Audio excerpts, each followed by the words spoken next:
And we're back with me, Johnny McMurray, on the On the Spot Football Podcast for yet another fantastic guest.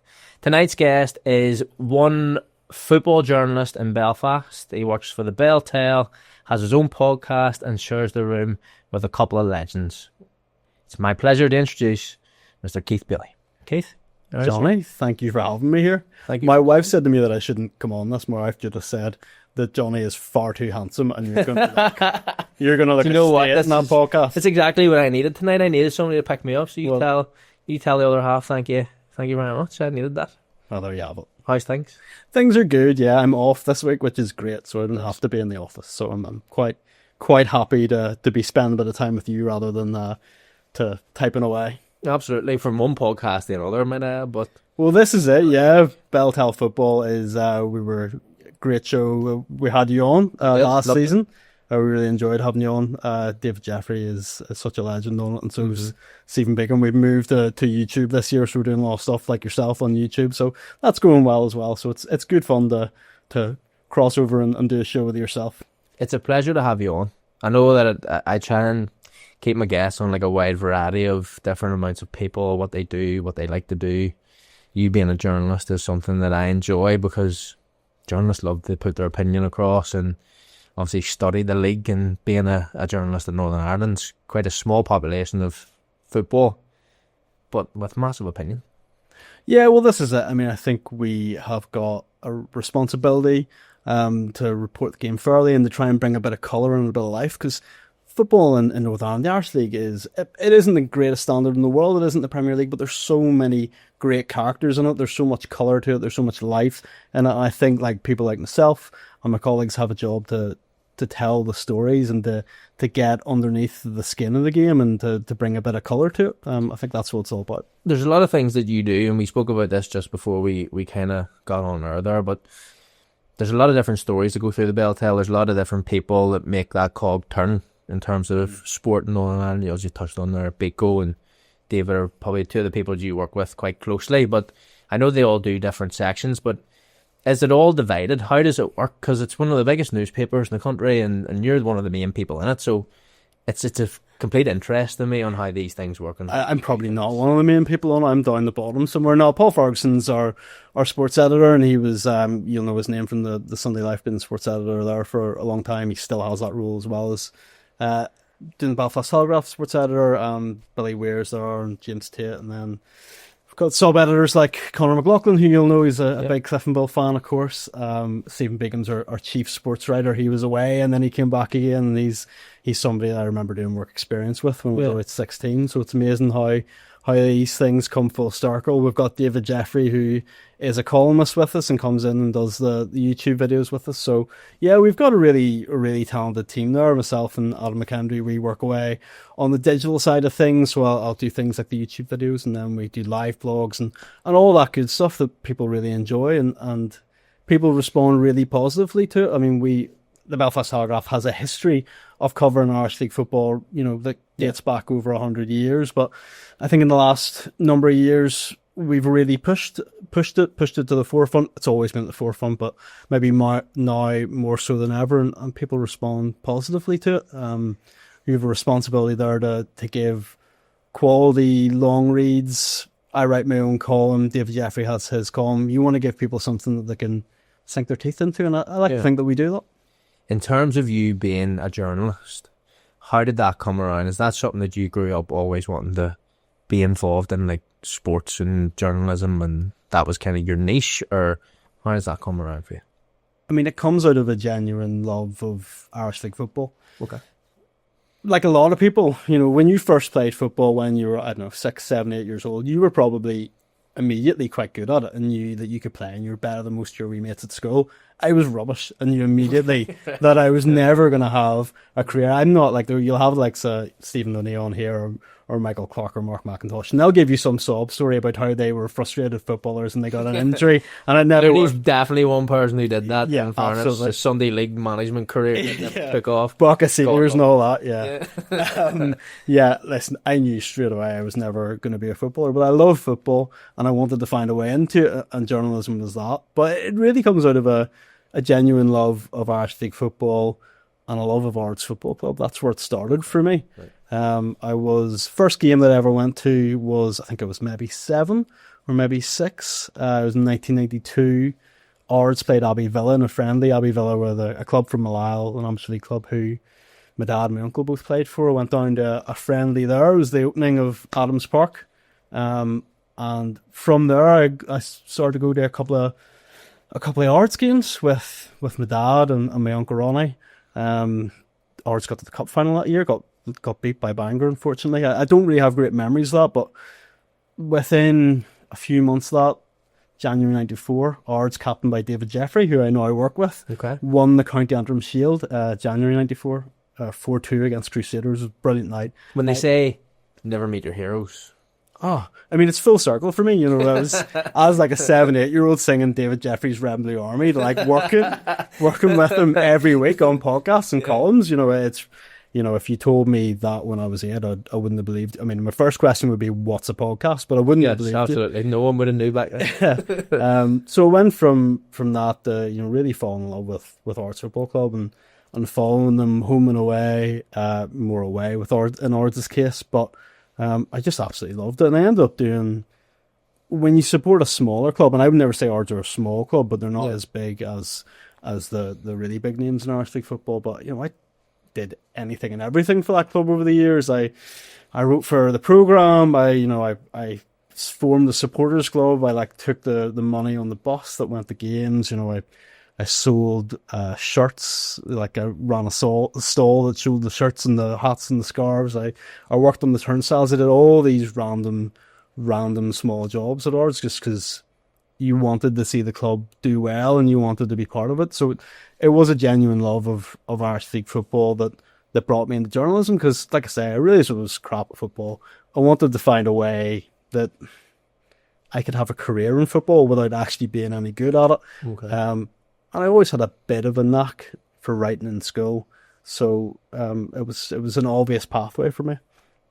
And it's funny because really by the time I was probably 9 or 10, I was telling people I wanted to be a sports journalist. I remember when I was 11, I would have been in P7, and we had a project which was to do a newspaper, and I had one called the Daily Bailie. And everybody did everyone did one page, and I'd made a full newspaper of 16 pages on it, because I was so excited by this homework. And from there on, I just always had an interest in it and wanted to get into it. And it was quite a long and slow process to probably get to where I am now. So yeah, it's not an overnight success, especially with journalism. There's always new tactics you can learn in terms of speaking to people, extending conversations, trying to get the deeper conversation that we spoke about. And it's one of the things that I think that I admire the most since I've came into it. You don't actually appreciate what goes in to that side of the business whenever you're only focused on running around a pitch. Yeah. It's extremely different. Yeah, it's not easy, is it? It's not. I have had such a strange career. I've done so many different odds and ends to get to this point. I came out of university, did a journalism course, and that journalism course ended in 2009, just as the back end fell out of the economy and jobs were just non-existent. So it was freelance for a long time, and I just would have reported on any game anywhere. Yeah. For whether it's for the Belfast Telegraph, the newsletter, or the Mirror or the Sun, whoever would send me somewhere and would take copy, I would go and do it. I would do intermediate cup semi-finals. I would go Sailenson's Cup final Christmas Day. I did that for years. Nobody else wanted to do it because who wants to work on Christmas Day? I always did it because it was an opportunity to do work. Weird Irish Cup replays at Coke United that were played on a Tuesday afternoon. Youth internationals, all this stuff that other people wouldn't do. I made sure I went and did, and just built a portfolio and built earnings as well. Because some of those times you were getting 25 quid for an article for the newsletter or whatever, and you're like, was that really worth my while? But you just build slowly and did it game by game and forms a reputation at the end of the day, does it? Well, that's it, and it's also about getting your face known and meeting people and getting yourself in front of people and making contacts along the way as you go. I did a lot of work for the Belfast Telegraph when I was younger, but I was really fortunate that I got a job as the sports editor of the County Down Spectator and the North Chronicle, which are my two local newspapers and two papers I grew up reading. And I really enjoyed that role. And I'm working with Arts Football Club, who obviously is sport, and Bangor Football Club for the Spectator. And we give those clubs massive amount of coverage. And that was, I look at those papers and I think I kind of worry a little bit but the future. I mean, very recently the Down Recorder has just folded. And I think that scares me a little bit, that local weekly newspapers are in trouble. Firstly, they're great education for any journalist. Most journalists that you will meet will have come from that background, of having worked on those weeklies. But they're also fantastic community newspapers. I think they're really important for clubs in the Irish League. Maybe not the city clubs in Belfast, but like here in Ballymena, Ballymena United have always got great coverage from their two local newspapers. Colerane's the same. Ards have got the Chronicle, Bangor got the Spectator. And I think it would be a loss, I think, for Irish League football, actually, if those newspapers started to fold, because they do they're such a great community asset. But it's bigger than that, actually, because those weekly papers on top of that are also, they hold councils to account. They report on local courts. So it'll be a real loss to society in general and to democracy if newspapers like that fold. That's a bit deep for a football podcast. No, but it is in a way, but it also kind of isn't. It also just strikes the conversation of how the economy is changing continuously. Like, Irish League football continues to change, probably was what we're going to talk around, but in terms of exactly like what we're doing here, like me and you're both on YouTube, we're both putting stuff out on the media, we're trying to get as much coverage as possible on those platforms, which then does further take away from the idea of people actually lifting the newspaper and reading it. So, I mean, when times change, how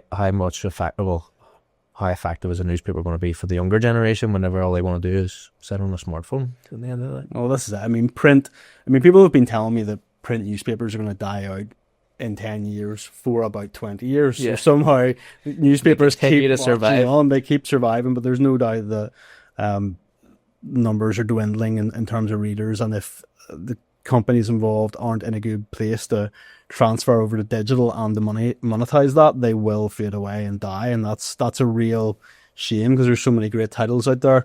I think the Belfast Telegraph, we're doing a really good job of moving it. We're not just moving, we're moved into the digital space. It's very much digital first, and that's a big part of my job, to make sure that the sport on the Belfast Telegraph looks well, sounds well, is modern, and gets people's attention. And I think we're doing a good job of that. But unfortunately, other titles will go in the near future, and friends of mine who work in this industry have lost their job even in recent weeks. So it is a tough time out there.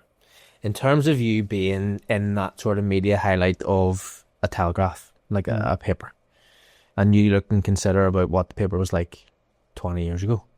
Like, the paper was the be all and end all. Like, that's where people went. Like, you got your TV listing on it. Do you know what I mean? I know, and then it has the section for like people who've died and all, and do you know what I mean? So it has everything in it. One-stop shop. Yeah, well, pretty much. But at the same time, you're thinking, like, how do those smaller areas, the likes of the Newton Ards one, how does that stand to survive? I know it hasn't, but surely there's not enough money in those little areas to be able to push those to go completely online. It's a difficult thing, and I think that is a problem that those small town newspapers have had. Arts Chronicle still going strong now, and so is the County Down Spectator, I'm pleased to say. But like, it's always going to be a struggle for titles like that one to translate it into online coverage. It is a difficult task. I'm not sure anybody's really cracked the answer to that, and that's why you are seeing local papers like the Down Recorder fold, which is a great shame. How fun has it been for you, though, as a sports journalist, going digital? So obviously, I've been able to come in. I've been a part of the conversations that yourself and David have, and I love the idea of the podcast. It's very up to date. It's very week to week of what's happening and what's going on and what do we think about this week's games and previous games. And I think it's a fantastic setup. So anybody who is listening to this will hopefully tune in and continue to listen to the Bell Tell. But how much fun has that been for you to be able to move into that space? It's great fun. I mean, it's funny we talk about podcasts. I think I probably had the original Irish League podcast. I don't know if you remember it, but myself, Mark McIntosh, Laura James, and Chris Holt had a podcast called The Social Club, which was really popular. It ran from 2012 to 2018. I think Chris left after a while, and we brought Conor McLaughlin in, and then towards the end, Stevie Looney was on quite a lot. We had other guys like Davey McLinden used to come in and do it a lot with us. I mean, it was a really popular show, and I think that it was, in many ways, like it set the standard, and I think it kind of, it was the first of its kind, really. Because now there are loads of shows, and this is a great one. We've got ours at Beltel, Niffle have dabbled in it, there's Kick and Match, there's all these different ones, and they're all great. But we did it way back in 2012, and our first job was to explain to people what a podcast was. Like, people genuinely, and I remember when I was posting about it on social media, and goes, "Are you going to show the Irish League goals on it?" And I'm like, "No, it's just a podcast. It's just people talking about football." But that was so much fun. We went and did that. First of all, every other week, and it was such a positive response to it. And what I learned from that was that there was different ways of doing Irish League. It just didn't need to be the traditional newspaper or television. There were new ways of doing things. At the time, I just got into podcasts, and I really enjoyed like the Football Ramble or Guardian Football Weekly, which were the big Premier League ones at the time. Guardian Football Weekly's still really good. But I just like took a lot of ideas from shows like that and just did an Irish League slant on it, and it was so much fun. It was we used to record it on Monday night, but like we are right now at 7:00, I think it was. We finished by 8, and then we just spent the next 3 or 4 hours in Lavery's drinking afterwards. It was nice. Good times. That's everything that we do, but we just don't drink. That's the world's changed in the last 10 years. We're all sober in here at the minute, unfortunately. In terms of you doing that, was that something that you seen yourself wanting to continue to do? Yeah, I mean, it was funny. Like, that show ran from 2012 to 2018, maybe 2019, I think. 2011, sorry, 2018, and I think when we started it, we had no intention that it would last any more than like a year or two. Yeah. It was kind of just an excuse to hang out and have a few beers and maybe do something fun that was useful for our careers at the same time. But like, I think it ended up being a really useful exercise for us all, because we were all written journalists. But the way the industry was going, it was obvious that journalists were going to need to do more than write. You were going to need to be able to talk. You were going to need to be able to go on radio.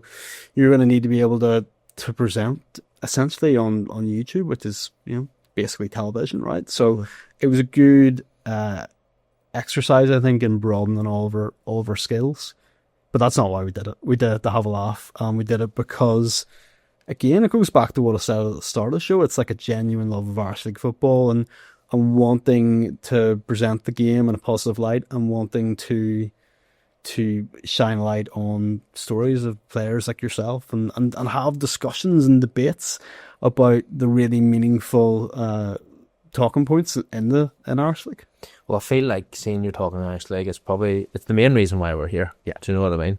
And one of the best reasons about having you on is, as a journalist, you're covering stories, you're covering games, updates, scores every week.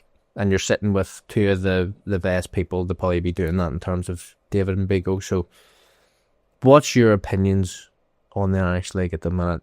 How have you seen it elevate, is probably the best word, over the last 5-6 years? And where do you see it going? There's no doubt the product is better on the pitch than what it used to be. I know some people push back against that and kind of yearn for the days where there was a bit more physicality and there was a bit more direct football. Direct football seems to be coming back into fashion the last 6 months or so. But genuinely, I think it has. I think the standard has improved, and you'll have seen that over the course of your playing career. The Irish League was in a pretty dark place, probably at the start of your career, or maybe just a bit before that. You think back to 2004, 5, 6, 7. Linfield had a brilliant team. Glentoran had a good team.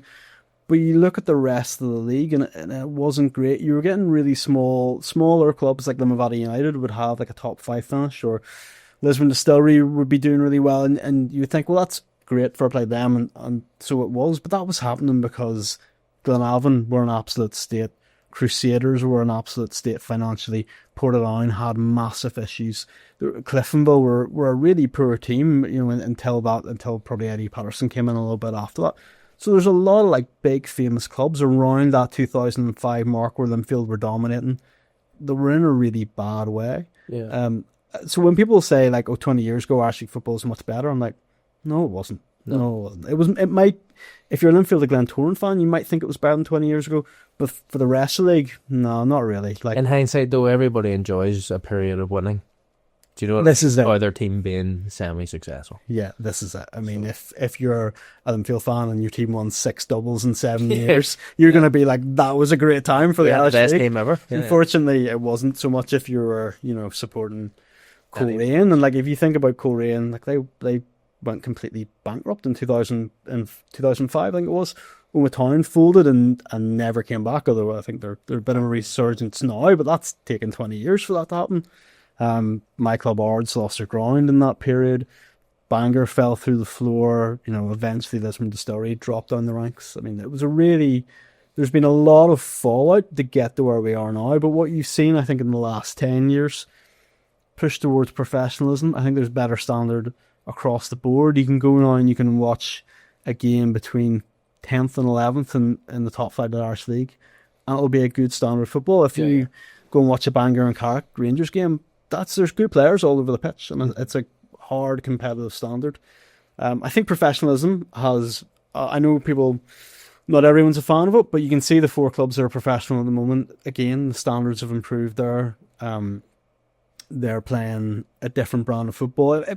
Professionalism is a curious thing, because in some ways it doesn't necessarily lead to more entertaining football, because what I've found is, and you'll know this better than me from your experience at Lauren, but I think that it allows managers more time on the training ground to work with teams, which mean that they have better defensive shape and better defensive structures. So sometimes actually now you'll see, last season there were less goals in the Irish League than there have been for the past 5 or 6 years, and I think that is a result of professionalism, because defences are a little bit more well drilled, because managers are getting the opportunity to work with them every week. So there's a push and pull with some of these things. But broadly speaking, I think professionalism is good for the standard, and that's where we've seen things like Lauren get to the league phase of a conference league. Yeah. We're going to come back to that professionalism part, so we're going to park that. But one of the things that you touched on there was the amount of big clubs back in the day who were relatively decent. The likes of, you've touched on Distillery, big club, big ground, usually big following at the time, obviously had the support of the dog track. Donegal Celtic were another big club who were competing at the top flight clubs who had a good surround, good ground, good infrastructure in place. These clubs have all disappeared. Yeah. And you're wondering, how has clubs at that level and at that size and magnitude kind of just wiped themselves and kind of dwindled away into nothing? Because at one stage they were competing, they were finishing in the top of the table, and you're just wondering how teams able to just dwindle away. Every team has a different story, right? I mean, Distillery story can be traced back to Grosvenor Park. They lost their ground, and that was in the 1970s. That was a result of the Troubles. They moved out of town towards Lisburn, Drumbo, if you want to call it that. I think they survived well for a long time after that, because they still had that following that supported them back in the West Belfast days. But as time wore on, their crowds dwindled, their support dwindled. They had backing, which dried up in the Paul Kirk era, and this is the outworkings of it. And now they're in the PIL and they're struggling. If all the plans go ahead as they're intended to, the PIL will fold at the end, and Lisburn Distillery will no longer be an Irish League club, because it looks like it's going to be very difficult for them to finish in the top 4, though. Good friend of mine, Lee Forsyth's just taken over manager there, so wish him well with that, because it's a really difficult job. Donegal Celtic's a very different story. They never really had a great support. They did have a great ground, but I always got the sense that West Belfast never really came out and supported them in great numbers. I think that eventually just caught up with them. I mean, they are now back playing football, but they had a year where they didn't have a senior team. But listen, it's not like hope isn't all lost for clubs like that. Let's take Bangor as an example. Yeah. That's a team who won the Irish Cup in 1993, got to the final again in 94. good sized fall and a lot of success in the 90s, ended up like dropping completely out of Irish League football. I mean, they were relegated first out of the Championship and then out of the PIL, and ended up in the Ballymena League for 2 seasons. I mean, a lot of people at that time didn't think they would ever come back. And look what they've achieved. They won the Ballymena League under Hugh Sinclair, and then a little bit later on, Lee Feeney comes in and wins both the PIL and the Championship, and now they're basically a mid-table Premiership team. Like, that was completely unthinkable. I would have been the sports editor of the County Down Spectator at the time when they dropped into the Ballymena League, and I remember like we just cleared the back page and we just had a sole photograph of a Bangor player on his knees crying when they were relegated to we cleared everything else off the back page and just had that photograph of the Bangor player crying when they were relegated to the Ballymena League. So it was just so unthinkable that this club that was so big and so famous from a really big town, like it's a city now apparently, but it was at the time the biggest town in Northern Ireland, could fall this low. It was a huge story for us. And at that point, the idea that they could ever come back to where they are now kind of seemed ridiculous. It seemed a million years away. But we covered that at the time, the new board coming in, and I remember meeting the new board, and the chairman at the time said, we'll be promoted back to the Premiership within 5 years. And I was like, I didn't say it out loud. I was like, don't think so. Yeah. I think it maybe took them 6 years or 7 years, but they pretty much did it. So fair play to them. And there's a lesson in there for other clubs. Does that come around with having the right people in place and also an influx of money? Because let's be honest, you can't really get anywhere in the Irish League at the minute without having some sort of financial backing. Yeah, I mean, I think Bangor themselves did it in a fairly, grassroots way. They built their support. I think what actually helped them in a way was being relegated to the Ballymena League. They've got like a new generation of supporters who've never seen them not win games on a regular basis. Fair. So they built their crowds in a relatively organic way.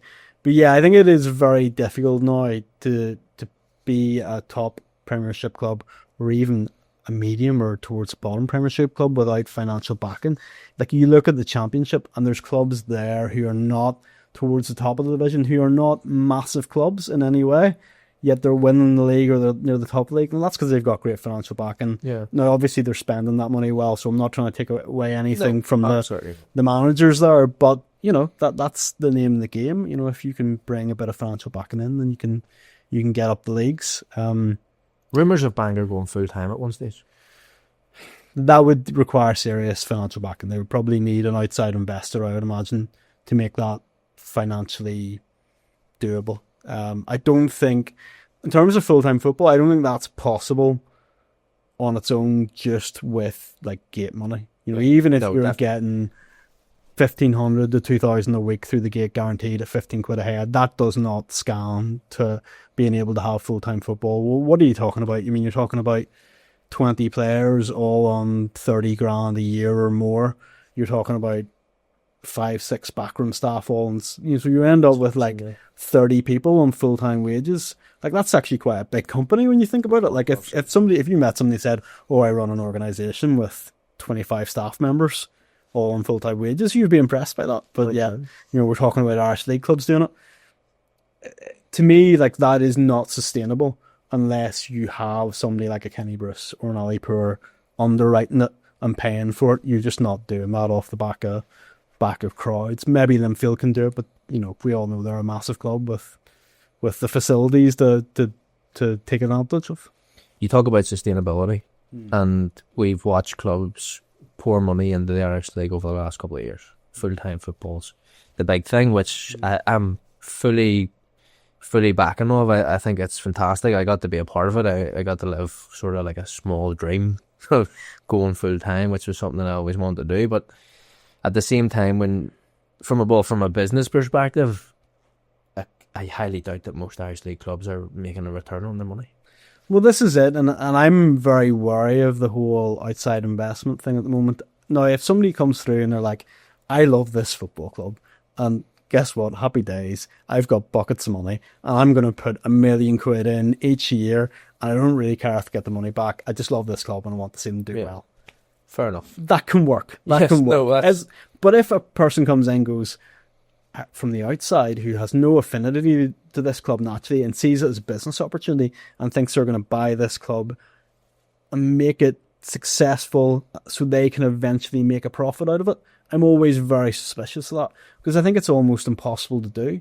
Well, what are you talking about if you want to make money from an Irish League club? How is that possible? Well, you buy the club, you spend a lot of money outlay to bring top players in, you qualify for Europe, and then you get into the group stages of Europe. That's the only way you can possibly make money. You need to guarantee group stages. But you need to guarantee that 2-3 years in a row. The amount of money you need to spend to make that actually happen means that the money you get back at the end of it is hardly going to cover it. That's such a gamble. You only need one defeat here or there for that your whole business plan to fall apart. You get that sort of Leeds United syndrome where in the 90s, early 2000s, like they relied on Champions League football. The first year they didn't have Champions League football, the club disintegrates, and it's such a risky business. So I'm very cautious and very wary of outside investment, because if the people who are investing in the club don't have the best interests of the club at heart, don't love the club, then when it starts to go wrong, what are they going to do? Well, they're going to up and leave. You only need to look like recently at clubs like Sheffield Wednesday is a really good example. That's a massive club. You see the horrible problems that have happened there, or Reading or Bolton. Like the list is endless in England. Time and time again, people come in from the outside, put a bit of money in, think it's going to be amazing, they're going to like make a fortune out of it. They don't, and it all falls apart. And we're naive if we think that isn't going to happen in the Irish League over the next few years. If I was at a club like Cliftonville or Crusaders, if I was a supporter of those clubs and there's talk of new investment going into those clubs, as we know, I'd be voting against it. Or at least I would be looking serious reassurances. Well, it seems like the Cliftonville potential is going to happen more so than anything at Crusaders. And a lot of people are kind of happy for it. I had Jim Boyce on. Jim's more than happy for the investment to come in. I understand why. The club needs a revamp. You need to do ground near enough, and you need to do a lot to it. But as you say, at what cost? Like 5-year plan, what happens after that? It's interesting to me because like Cliftonville, I have such an admiration for Cliftonville. I know you would too, having played there. It's a real fans club. The supporters are important to every club, but really at Cliftonville, it's a big part of their identity. It's a members club in every club, and all the members basically own part of the club. To give that up is such a big thing. I would be really cautious of it if I was involved at Cliftonville, because I think what they have is a really special thing, and to give it up is a big deal. But equally, I understand that they have a great manager in Jim Magilton. They have a great youth system. But they struggle to hang on to their young players because they're a part-time team, and they're sitting watching the likes of Larne, who they will consider a much better, to be a bigger club than, rocketing past them. So it's frustrating, and you want to chase that. But you've always got to be wary that when you get involved with outside investment, you might touch the stars, but it might go the other way too, and you could end up bankrupt. Take it from me, I support a club who lost their ground and haven't played a home match since the early 2000s. That's incredibly painful. So there's a major downside to chasing the stars. In terms of Irish League football and the media aspect of it, it's increased massively with the revamp of the league. Pretty much with this new investment, everything has changed. Obviously, we're documenting certain things. You're doing it on a weekly basis. I'm doing sort of player stories and lives and how we hint of everything here and there. But how do you see the media growing with that? How do you see the potential of media coverage in the Irish League changing? Because, well, Niffle's one. They do a lot of work, a lot of coverage. BBC do a lot of live games. Sky.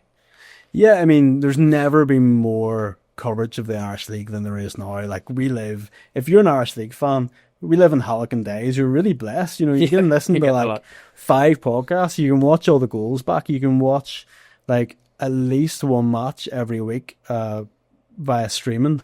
Like, it's not that long ago where like Irish League fans had to wait until Monday for like the news at 6:45 to see the goals from Saturday. I always remember watching it on the Saturday. There was like a little 10-minute segment on Saturday. Final score used to be right. The problem with final score was if you were an Irish League fan, you couldn't see those goals because you were at the game, because it was on at like, I don't know, it was on like 5:30. Yeah, I think it was like 5:05. Yeah. So I remember we used to go to like a social club after the game, and like it would be on a small TV in the corner, and you'd maybe see the goals from your game. But loads of Irish League fans just never saw that show. Yeah.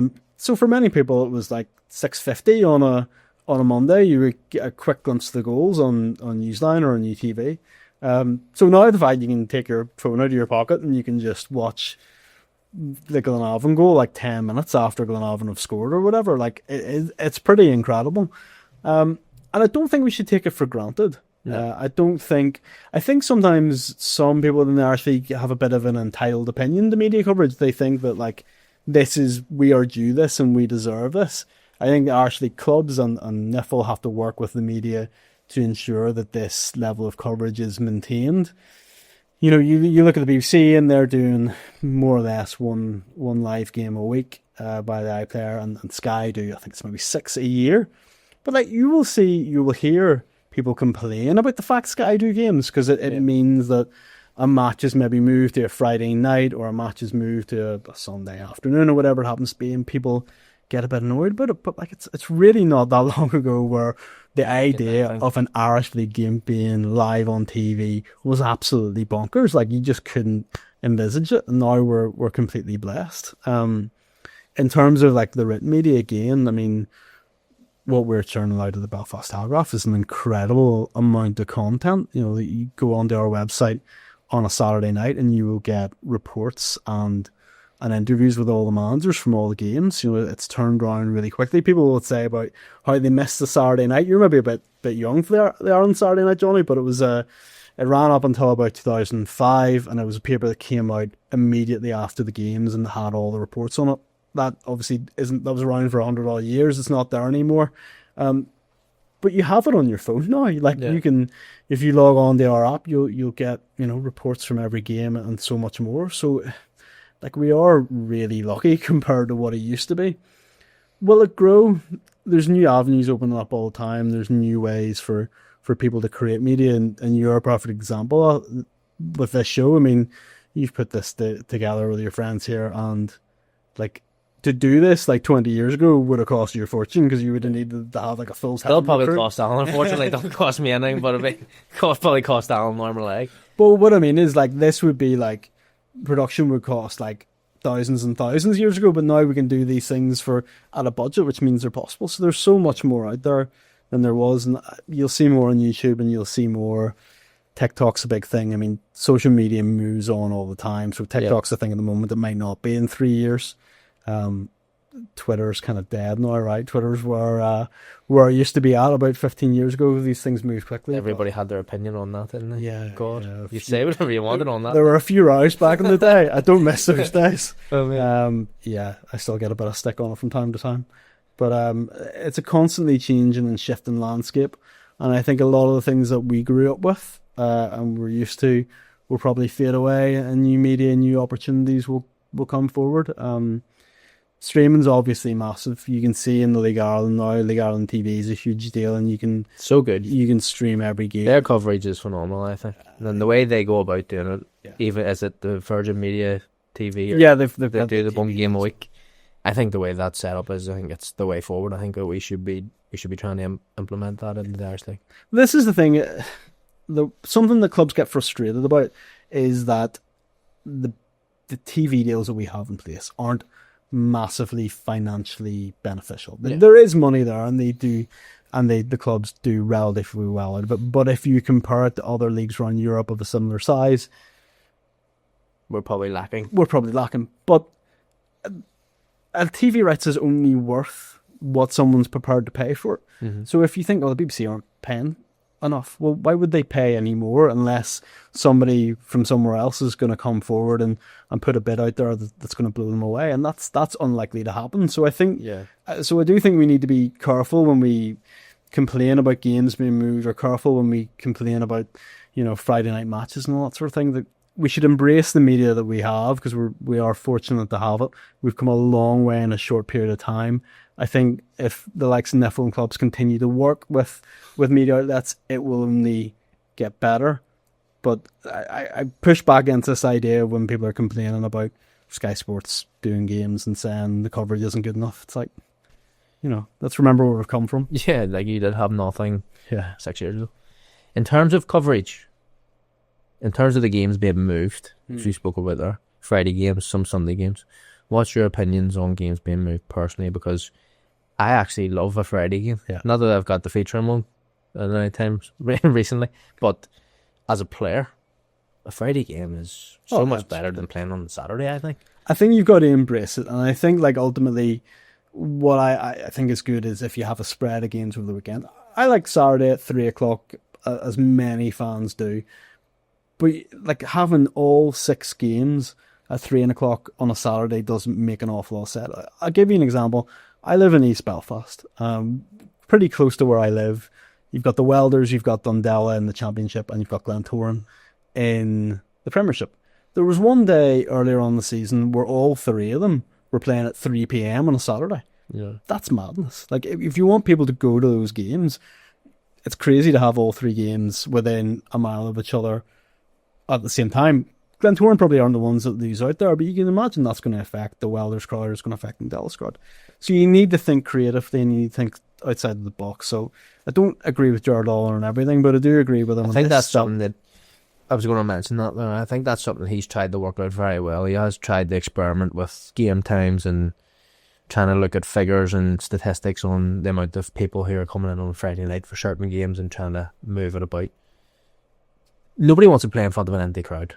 Nobody wants to go back to COVID days where you get 200 people in there. It's crap. Nobody enjoyed it.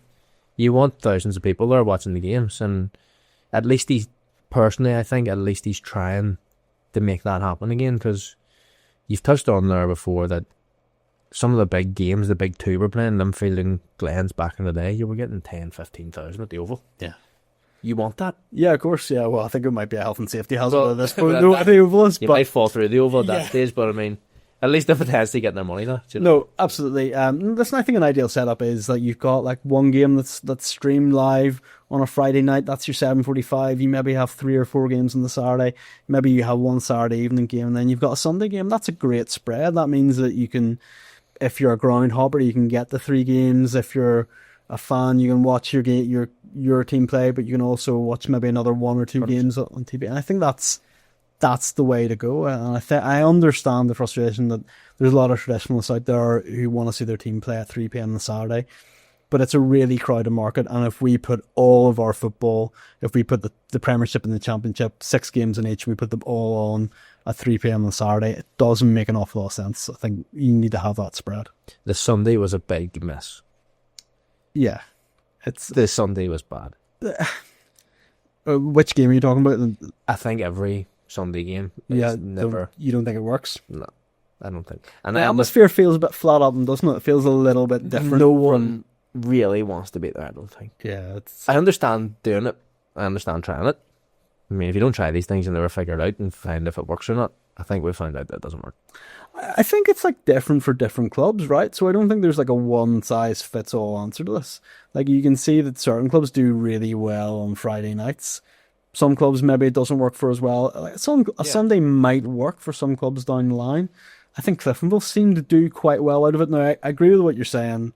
The atmosphere doesn't seem as good at Solitude on a Sunday, but they do get the crowds for it. I mean, I enjoyed the Linfield Cliftonville game a while back. It was quite interesting. It was on the same day as the Old Firm, and it was sold out. And then you actually watch the game and you're like, it doesn't really look like it's sold out. I'm not sure what's happened here. Everybody's in the bar together, both sets of fans trying to watch it. But no, I think I remember seeing the game and I remember watching it thinking the game looked dead. The atmosphere looked dead. It just didn't. It wasn't a perfect showing there, actually, especially on a Sunday. It does work well on some occasions. So I mean, I think you'd agree. Like the Bet McLean Cup final, which is a big play on Sunday. Yes, it works really well on the Sunday. So it's maybe about finding the right games. I think maybe like international weeks, there's maybe an opportunity there to play a game on a Sunday because you don't have that like Sky Sports Super Sunday games on. Assuming Northern Ireland are playing on a Sunday, put a game there on a Sunday, it might do well. So I think it's about being agile and finding things that work and things that work for different things working for different clubs. I think just everything at 3 o'clock on a Saturday probably has had its time. I think the Friday games, I know there were talk of trying to change it to like a Friday league, same as League of Ireland and stuff. I don't know per se if that would be the right thing to do, but as a player, I think that most players would prefer probably to do a Friday night. Players hate Sundays, don't they?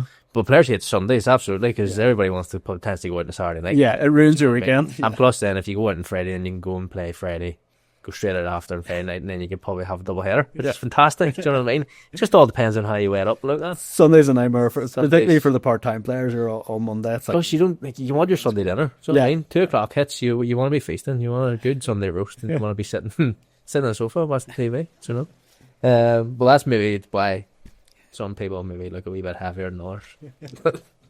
Fuck. Talk to me about how media you think is going to develop. One of the things that obviously we do, and we've touched on here, is the likes of YouTube, Spotify, and these things with the podcasts. In terms of moving our coverage potentially onto these platforms and seeing, I know YouTube's probably one of the biggest platforms, and we used to have the likes of Joel, Chris Morgan doing their show. That's something that I feel like the league's missing. What do you think?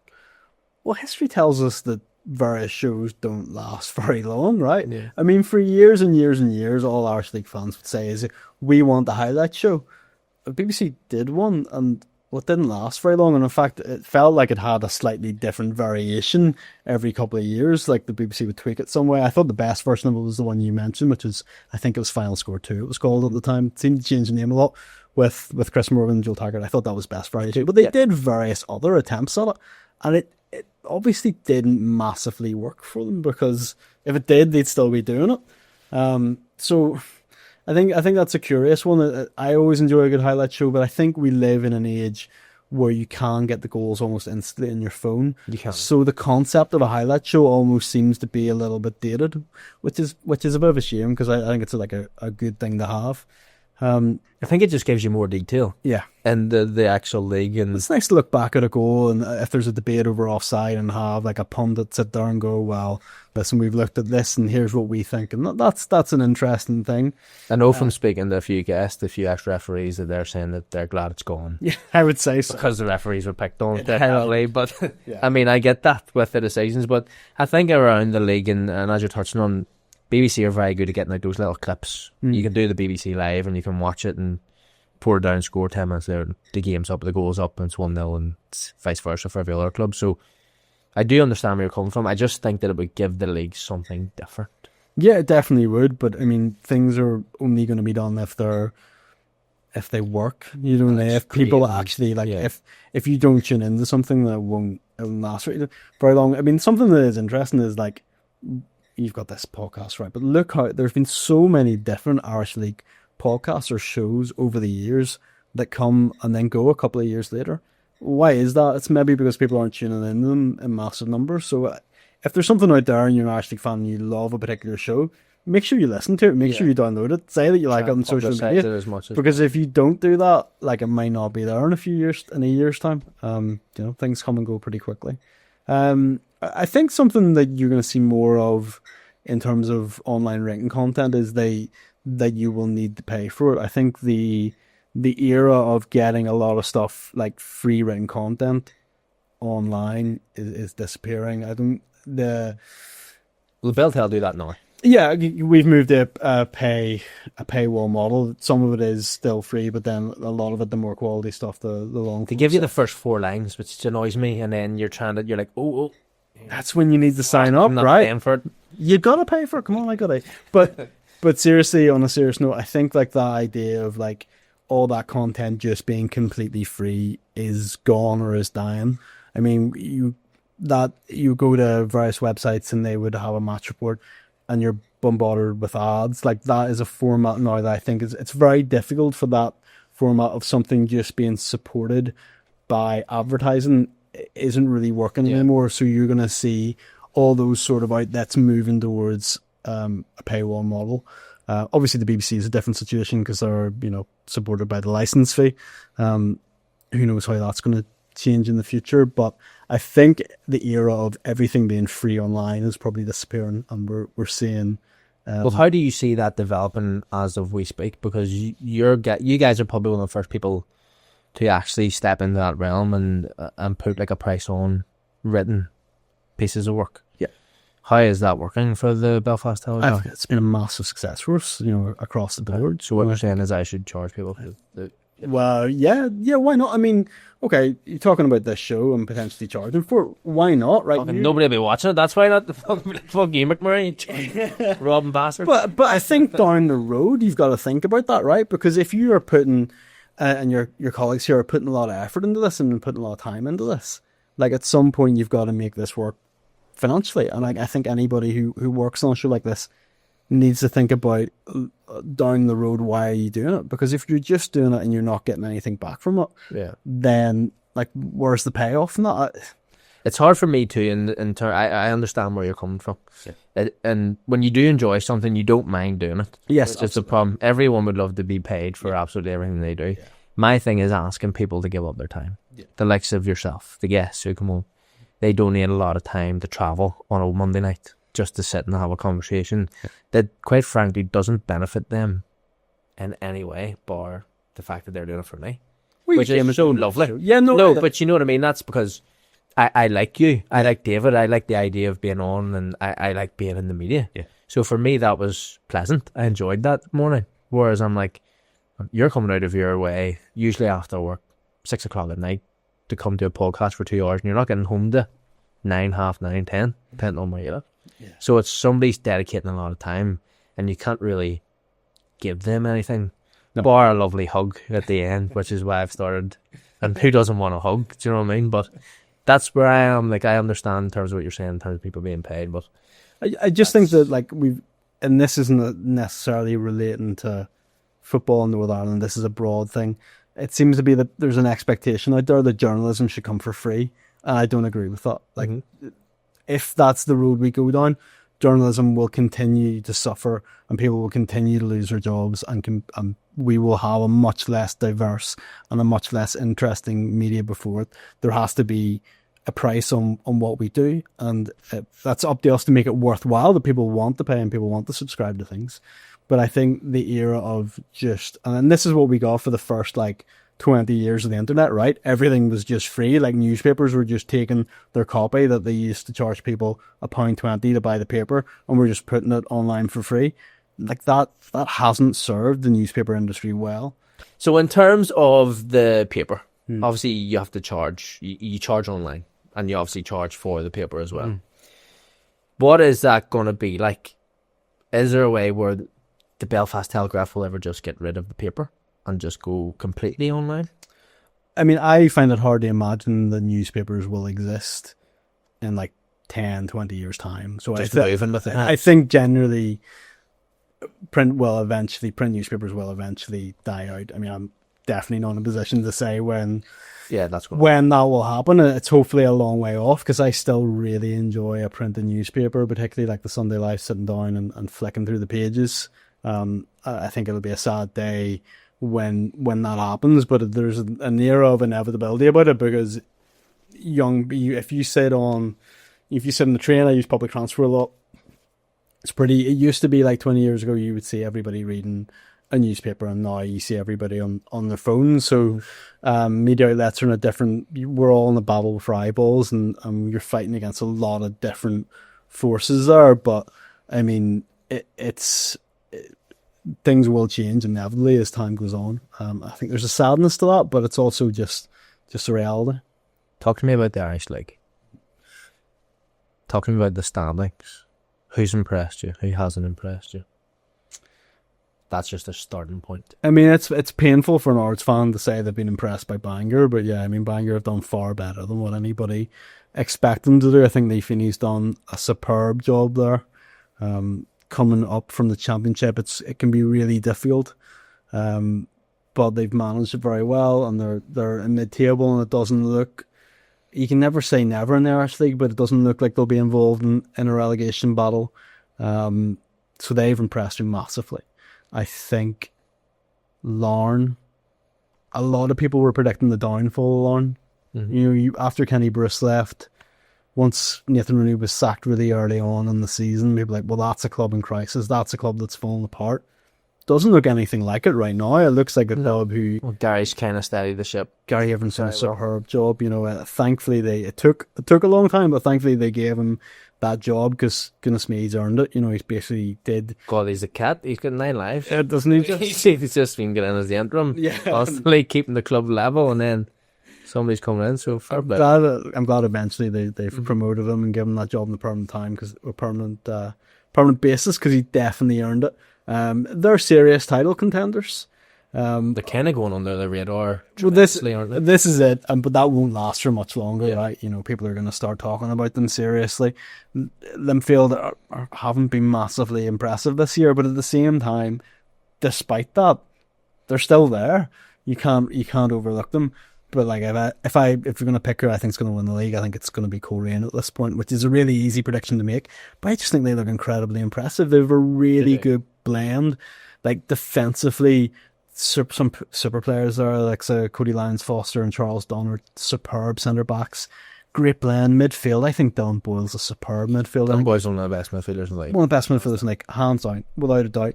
But then you've got that creativity with patching, and then you've got Glacken, and we don't need to say any more about Joel Cooper, do we? Like, the man's superb. He's a genuine match winner. So, and Shevlin up front, he scores buckets of goals. So you've got a really good blender of everything that you need to win an Irish League title. There's maybe question marks about the goalkeeping position. I think they struggled though with signing someone who got injured quite quickly. Yes, there's been they've had misfortune in that area.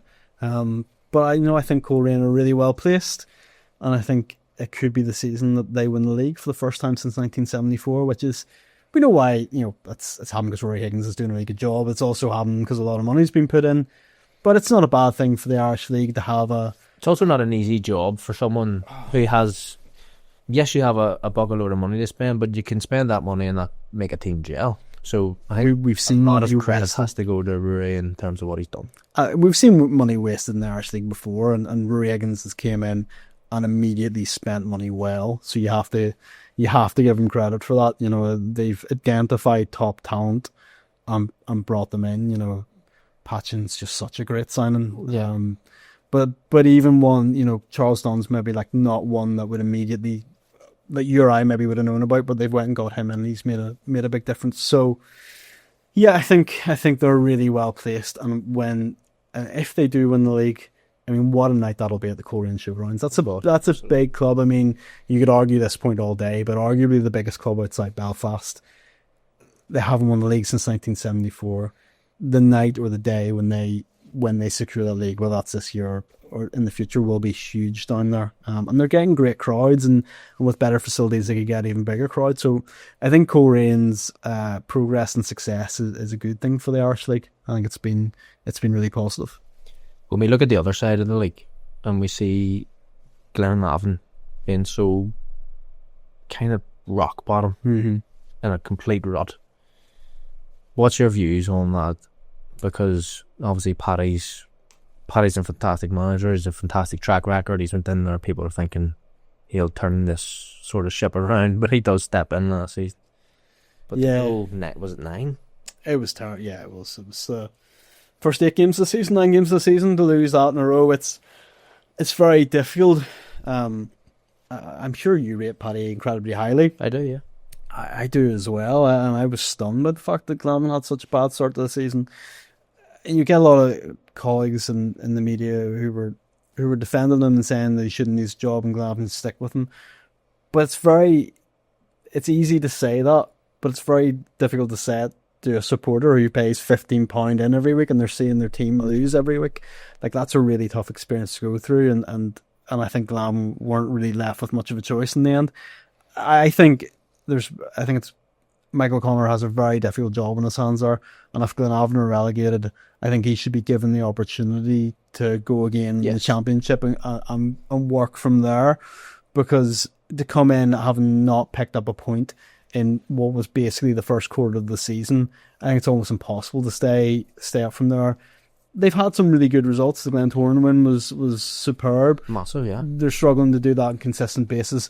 Can they overhaul the teams in front of them? I don't think so. I said before Michael O'Connor took over, I think there was no way back for them. They're 10 off at the minute, aren't they, or somewhere around that. Yeah, it's very, very difficult to make that back, because it's not like the teams above them are poor. Do you know what I mean? It's not like there's a team there.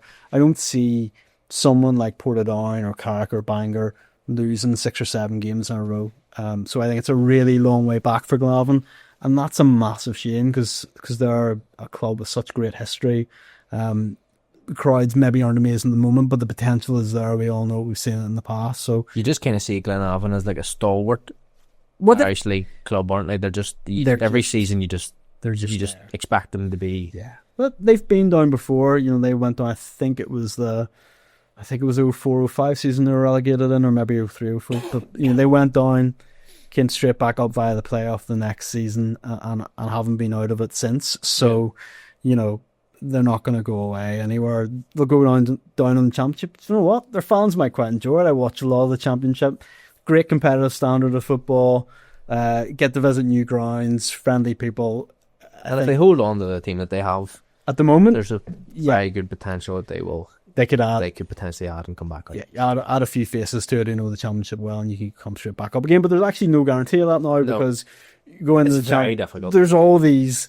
There's these new clubs that maybe not new clubs, but they're new in terms of being up near the top end of it. Like Anna are clearly a wealthy club, an ambitious club, and they're doing really well at the moment. The Mavati United have been up in the top 5 before, and now they're back, and they've got the Lowry brothers playing for them. That shows how experience and the know-how of shows how ambitious they are. The Welders are like really interesting. Paul Key, but the other team that plays really good football relies a lot on young players, with a couple of old heads in there like Michael McClellan to give a bit of experience. They play great. They have one of the hottest prospects in the country. Brian Haley. Yes. Superb. Absolutely superb. He's been frightening. And the way he has progressed since his time at Newry. I saw little bits and pieces of him here in Newry. It's like, he's a neat, tidy player, but I never would have foreseen. He's just scoring week in, week out now. He looks superb. The only problem with that, they're not going to hang on to it. It's yes. very similar. Where's he going to go in January? Yeah, it's very similar. They lost Tiernan O'Connor, the Willows, this time last year, and that could well happen again with Brian Haley. I think that if you're an RSV manager and you're not looking at him, you're probably doing something wrong. Yeah. His performances have been such. So yeah, there's no guarantee if anybody goes down this year that you'll come back up, because the championship, only one of those 3 teams is going to come up, and Loughgall are going to improve, and also there's 4 up from the PIL this year. Yeah. So you're going to get 4 new teams in the championship. It's going up to 16 teams, and some of the teams in the PIL quite decent budgets themselves. They're big clubs like Newry, ambitious clubs like Ballymacash. So championship could be really competitive this year. So that is a worry if you're a Glenavon fan. But the championship's great fun. Whenever we look at that bottom half of the table, you're kind of seeing the Glenavon are that far adrift, which is, as we touched on, it's going to be very difficult for anybody. Just above them, you've got the likes of Crusaders, who have struggled in and out. They've picked up some good results, they've been bad, but the one thing that worries me, and being in the position of Ballymena where you have to go into that playoff game, they can be so difficult. And this year, it seems like the championship is a lot stronger. Well, it is. I mean, funny, we thought that last year, and Carrick just blew Annie United away in about half an hour. They ripped through them like Australia through the England middle order. It took me by surprise, honestly. But I actually would like to see the championship playoff extended. I've talked about this before, and not everybody always agrees with me. But I think that it would be great if the championship was something like 2, 3, and 4. From the championship included in that playoff, to make it a little bit more difficult for the team that comes 11th, because of the way it is at the moment, the way it's been for just a one-off for 20 it's for 25 years now. It's second v 11th. The team that from the Premiership who was 11th always has home advantage in the second game, which I think is a little bit unfair. I would like to see it mixed up a bit and become a little bit more mad, a little bit more madcap. Like, I love the championship playoff in England. It's nuts, where you've got the 2 semi-finals and the final at Wembley. And you see things like that, similar setups like that. The League of Ireland now has a 14 playoff. You see all the playoffs in Scotland are now 4 It would games. give you a lot more interest in people going to watch that then, wouldn't it? Well, I talk about the championship quite positively, right? This year's championship, there's an interesting title race going on, probably between the top three, although Loughgall might say they're still part of it. But it's actually a little boring below that because there's no relegation this year. So there's nothing to play for in the bottom half of the table. Also, if you're a club, let's say Queens are having a really good season. If you had an extended playoff, which is maybe second, third, and fourth all qualifying, or second, third, fourth, and fifth, a team like Queens or a team like Newton could have a run and get into the playoffs and have a really exciting end of the season. Yeah. Whereas now it's actually very difficult to finish first. You can only finish first or second. Yeah. So I think there's a little bit of work. I think Neff will have a bit of work to do on promoting the championship in a better way, getting more people interested in it, and I think something like expanding the playoffs could do that. What do you think the future holds for Irish League football? Wow, that's a broad question. Isn't it? That's what we're going to finish on, not to throw it out there, but I just think, in terms of your opinion, what do you think? I think the Irish League is a brilliant and wonderful thing. I think it's a community-based thing, and I think that's what's really important. Like, we all want the league to be amazing, right? We want amazing media coverage. We want teams in the Conference League. We want full houses at cup finals and amazing facilities. And I want all of that too, don't get me wrong. But let's never lose what actually is the Irish League, and that's the heart of it and the community of it. And I talked a little bit at the top of the show about how I used to sell raffle tickets and I used to travel to games on buses and all that. So all of that is a really big part of the Irish League's identity. And I think in our push to make it as big and shiny as possible, we can't lose that human touch where you know yourself, Johnny, you'll have gone to events at supporters clubs where you'll met fans and you spent time with them and you've maybe had a beer with them or whatever, right, at the end of the season. That's part and parcel of Irish League football. That is part of its appeal. That's totally untouchable in England. Like, you would never get anywhere near a Manchester United player or a Manchester City player if you support those teams, even if you go every week. But someone like yourself, if you're a Ballymena fan, you're completely, approachable, and you'll have conversations with Cruise fans and people you used to play. Everybody else. Absolutely, right. But that's part of the appeal of our league, that human touch, the fact that the guy who scored the winner in a cup final very famously, you can have a chat with him and he isn't like a multi-millionaire who's going to drive off in his Bugatti and you wish, right? But that's what I'm just saying that is part of the appeal of it, and we can't ever lose that homely side of it. So I think that's the future of the Irish League is bright. It will get better and it will get bigger. I think there will be financial casualties along the way. I think there will be situations, unfortunately, where clubs may go bankrupt or at least will have severe problems. I think that's just the nature of external investment. But I think broadly speaking, the league will continue to grow, will attract more fans to it, it will become bigger and better. But just a warning on the side of, let's not throw the baby out with the bathwater. Let's keep the kind of homely community spirit that makes the Irish League special and different from the football you see on Super Sunday. Yeah. I mean, I don't think you can finish on a better question and a better answer. It kind of just runs time out there, doesn't it? That's a journalistic view. No, I tried to give you a high point to end the show on. Thank you. Well, here, I appreciate that. Not everybody would. Anyway. But listen, thank you so much for coming on me. It's been an absolute pleasure. We've rocketed through, I think, an hour and 10 minutes there, which was a lot of fun. And again, thank you for being another guest who's dedicated their time to come in and sit on the spot and have a conversation. We finish on hugs. Oh, really? Always. No. Thank you. Absolute pleasure. They always finish on a hug. Who doesn't love a hug? Do you know? Like, who doesn't? Oh. Join us next week on the On The Spot Football Podcast for yet another fantastic guest. You guys are just going to have to wait and find out next week. See you soon.